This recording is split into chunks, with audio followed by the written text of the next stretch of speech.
Shalom jemaat Tuhan yang terkasih. Sebelum kita mendengarkan firman Tuhan, mari kita bersatu di dalam doa. Tuhan, kami mendengarkan sebagian dari firman Tuhan. Biarlah kiranya kami mendengarkan firman Tuhan dengan baik, dan jangan jadikan kami hanya sebagai pendengar, tetapi juga jadikan kami menjadi seorang pelaku firman Tuhan. Di dalam dan dimuliakan nama anak-Mu Tuhan Yesus Kristus, kami telah berdoa dan mengucap syukur hanya kepadamu saja. Amin. Bapak Ibu yang terkasih di dalam nama Tuhan kita Yesus Kristus, mari kita membuka Alkitab kita dari Kisah Para Rasul 2 ayatnya yang pertama sampai dengan ke-21. Saya akan membacakannya. Pentakosta. Ketika tiba hari Pentakosta, semua orang percaya berkumpul di satu tempat. Tiba-tiba turunlah dari langit suatu bunyi seperti tiupan angin keras yang memenuhi seluruh rumah di mana mereka duduk, dan tampaklah kepada mereka lidah-lidah seperti nyala api yang bertebaran dan hinggap pada mereka masing-masing. Maka penuhlah mereka dengan Roh Kudus. Lalu mereka mulai berkata-kata dalam bahasa-bahasa lain seperti yang diberikan oleh Roh itu kepada mereka untuk mengatakannya. Waktu itu di Yerusalem diam orang-orang Yahudi yang saleh dari segala bangsa di bawah kolong langit. Ketika turun bunyi itu, berkerumunlah orang banyak. Mereka bingung karena mereka masing-masing mendengar rasul-rasul itu berkata-kata dalam bahasa sendiri. Mereka semua tercengang-cengang dan heran, lalu berkata, bukankah mereka semua yang berkata-kata itu orang Galilea? Bagaimana mungkin kita masing-masing mendengar mereka berkata-kata dalam bahasa kita sendiri, yaitu bahasa yang kita pakai di negeri asal kita? Kita orang Partia, Media, Elam, penduduk Mesopotamia, Yudea dan Kapadokia, Pontus dan Asia, Frigia dan Pamfilia, Mesir dan daerah-daerah Libya yang berdekatan dengan Kirene, pendatang-pendatang dari Roma, baik orang Yahudi maupun penganut agama Yahudi, orang Kreta dan orang Arab. Kita mendengar mereka berkata-kata dalam bahasa kita sendiri tentang perbuatan-perbuatan besar yang dilakukan Allah. Mereka semuanya tercengang-cengang dan sangat termangu-mangu sambil berkata seorang kepada yang lain, apakah artinya ini? Tetapi orang lain menyindir, mereka sedang mabuk oleh anggur manis. Maka bangkitlah Petrus berdiri dengan ke-11 rasul itu, dan dengan suara nyaring ia berkata kepada mereka, hai kamu orang Yahudi dan kamu semua yang tinggal di Yerusalem, ketahuilah dan camkanlah perkataanku ini. Orang-orang ini tidak mabuk seperti yang kamu sangka, karena hari baru pukul 9. Tetapi itulah yang difirmankan Allah dengan perantaraan Nabi Yoel akan terjadi pada hari-hari terakhir. Demikianlah firman Allah, bahwa aku akan mencurahkan rohku ke atas semua manusia, maka anak-anakmu laki-laki dan perempuan akan bernubuat, dan teruna-terunamu akan mendapat penglihatan-penglihatan, dan orang-orangmu yang tua akan mendapat mimpi. Juga ke atas hamba-hambaku laki-laki dan perempuan akan kucurahkan rohku pada hari-hari itu, dan mereka akan bernubuat, dan aku akan mengadakan mukjizat-mukjizat di atas, di langit, dan tanda-tanda di bawah, di bumi darah api dan gumpalan-gumpalan asap. Matahari akan berubah menjadi gelap gulita, dan bulan menjadi darah sebelum datangnya hari Tuhan, hari yang besar dan mulia itu. Dan barang siapa yang berseru kepada nama Tuhan akan diselamatkan. Bapak Ibu yang terkasih di dalam nama Tuhan kita Yesus Kristus, pada hari ini kita merayakan atau menghari rayakan, yaitu adalah hari Pentakosta. Hari Minggu ini adalah hari Pentakosta, yaitu hari turunnya Roh Kudus. Hari turunnya Roh Kudus. Bagi orang Yahudi sendiri, peristiwa ini merupakan perayaan penuaian setelah panen gandum, dan mereka akan memberikan hasilnya itu kepada Allah, Dan bagi umat Kristen sendiri, Pentakosta merupakan pencurahan roh, yang artinya penggenapan janji Allah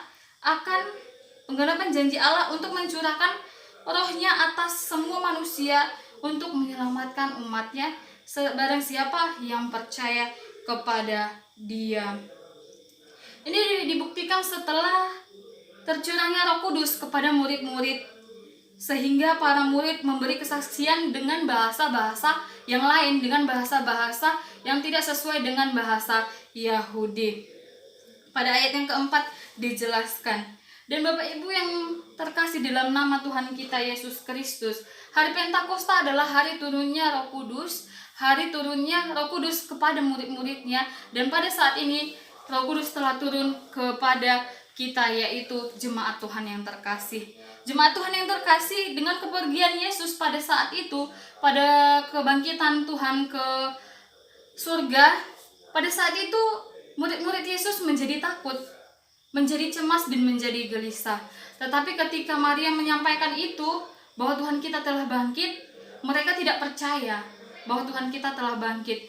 Maria menyampaikan kepada murid-muridnya, mereka tidak percaya. Tetapi karena ketidakpercayaan mereka, Tuhan hadir di tempat itu dan menyatakan damai sejahtera bagi kamu. Dan menunjukkan tangannya dan lambungnya yang telah berlubang karena diakibatkan oleh dia disalibkan di kayu salib kala itu. Beliau menjanjikan penghiburan, yaitu Roh Kudus, dengan tercurahnya Roh Kudus bagi orang yang percaya kepada kita. Itu merupakan penggenapan janji Allah kepada umatnya untuk menyelamatkan kita semua. Dengan demikian, sebagai umat yang telah ditebus oleh darah Kristus dan yang telah menerima Roh Kudus menjadi nahkoda kehidupannya, kita patut menjalankan 3 hal yang telah saya tulis di buletin kita. Yang pertama ialah percaya sepenuhnya akan janji Tuhan akan menyelamatkan umatnya. Ketika kita percaya akan janji Tuhan, dan ketika kita melakukan semua janji Tuhan, Tuhan berjanji bahwa kita akan diselamatkan, bahwa Tuhan akan mengirimkan Roh Kudus kepada kita ketika kita melakukan semua perintah Tuhan. Yang kedua ialah Roh Kudus akan menjadi penghibur bagi orang percaya. Roh Kudus akan menjadi penghibur bagi orang yang percaya, bagi setiap kita yang percaya bahwa Tuhan itu ada, bahwa penggenapan Tuhan itu ada, bahwa penderitaan kita itu tidak akan berhenti pada saat ini. Penderitaan kita itu akan berakhir dengan baik, dengan penghiburan yang Roh Kudus berikan kepada kita melalui Tuhan kita Yesus Kristus. Dan yang ketiga ialah hidup dalam kebenaran. Hidup dalam kebenaran. Penderitaan adalah, dan kesusahan hidup tidak menjadi hal yang mustahil lagi, tidak menjadi hal yang lumrah lagi di dalam kehidupan kita. Itu sudah menjadi bunga-bunga di dalam kehidupan kita. Dan hidup dalam kebenaran itu adalah sangat penting di dalam kehidupan kita. Mari kita, Bapak, Ibu, dan saudara-saudaraku yang terkasih, hidup di dalam kebenaran, hidup di dalam Tuhan. Maka Tuhan akan menepati poin pertama tadi, yaitu percaya sepenuh akan janji Tuhan akan menyelamatkan umatnya. Maka dari situ Tuhan telah mengirimkan sebuah Roh Kudus. Tuhan telah mengirimkan Roh Kudus menjadi penghibur bagi kita. Maka dari situ kita layak bersukacita, kita layak hidup di dalam Tuhan, kita layak hidup dalam kebenaran, dan kita bersyukur karena Tuhan telah mengirimkan Roh penghibur bagi kita, yaitu Roh Kudus. Tuhan Yesus memberkati. Mari kita bersatu di dalam doa. Tuhan, kami bersyukur untuk turunnya Roh Kudus pada hari ini ke dalam kehidupan kami, ke dalam kehidupan keluarga kami. Kami bersyukur Tuhan, kami mau menyambut Roh Kudus, kami mau hidup baru, kami mau hidup di dalam kebenaran agar Tuhan menepati janji-janji Tuhan kepada kami. Bahwa segala penderitaan, bahwa segala kekesalan, kecemasan dan kegundahan akan Tuhan jawab, karena Tuhan memberikan Roh penghibur kepada kami. Tuhan, kami mau berdoa untuk 1 minggu ke depannya, pelayanan kami, pekerjaan kami, dan apapun yang menjadi prioritas hidup kami. Tuhan yang menyertai dan memberkati. Di dalam dan muliakan nama anak-Mu Tuhan Yesus Kristus kami telah berdoa. Amin. Bapak Ibu, jemaat yang kami kasihi, biarlah Minggu Pentakosta pada saat ini menyatakan sukacita yang daripada Tuhan untuk memberikan kuasa pertolongan yang daripadanya lewat tercurahnya Roh Kudus Tuhan bagi seluruh jemaat yang kami kasihi. Dan biarlah semua jemaat yang kami kasihi merasakan hadirnya Roh Kudus untuk memberikan pertolongan, menjadi penolong bagi seluruh keluarga di dalam menjalani kehidupan yang Tuhan anugerahkan ini bagi kita. Kekuatan dan pertolongan daripadanya lah yang memberikan sukacita bagi kita. Kita akan mengakhiri ibadah kita. Mari Bapak Ibu kita bernyanyi dari nyanyian kita nomor 92. Kita nyanyikan ayat 1 sampai 2.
kami kasihi, kita sama-sama mengucapkan doa Bapa kami, kita berdoa.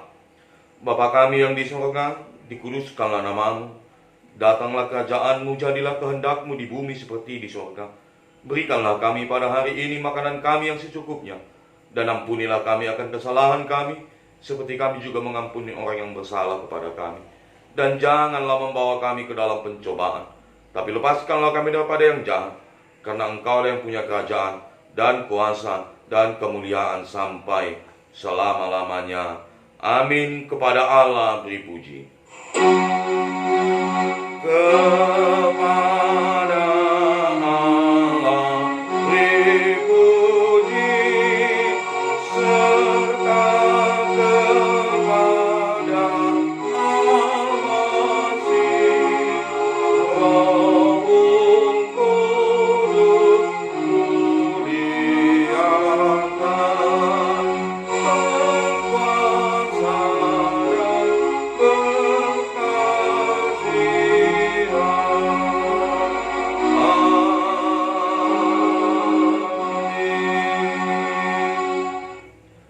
Anugerah dari Tuhan kita Yesus Kristus, kasih sayang dari Allah Bapa di surga, serta persekutuan dengan Roh-Nya yang kudus, itulah yang menyertai dan memberkati hidup kita sejak saat ini, esok bahkan sampai selama-lamanya.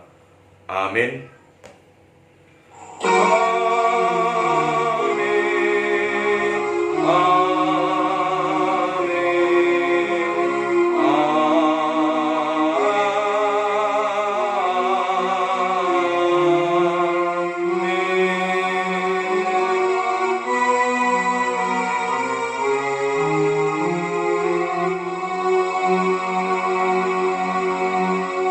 Shalom bagi kita semuanya. Biarlah sukacita yang daripada Tuhan menyatakan kuasa kepada kita dalam menjalani kehidupan kita 1 minggu ke depan.